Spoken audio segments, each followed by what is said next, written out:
Alright, today we're going to go over how to turn on your gas water heater.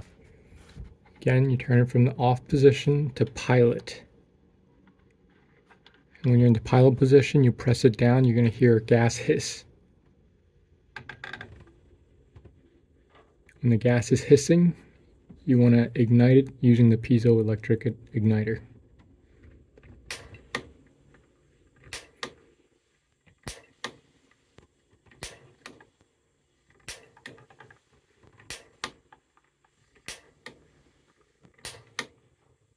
I heard something.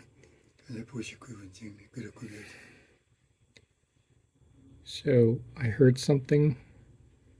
There was a change. I think there was a flame.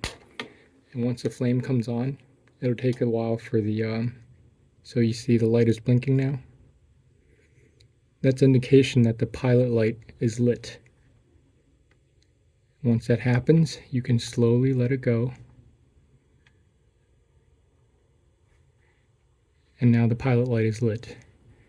And you turn it clockwise all the way to between low and hot.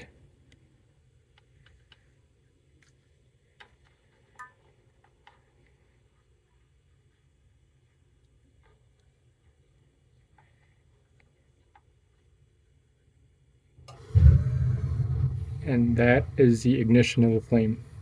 So once you hear that, the gas heater is working.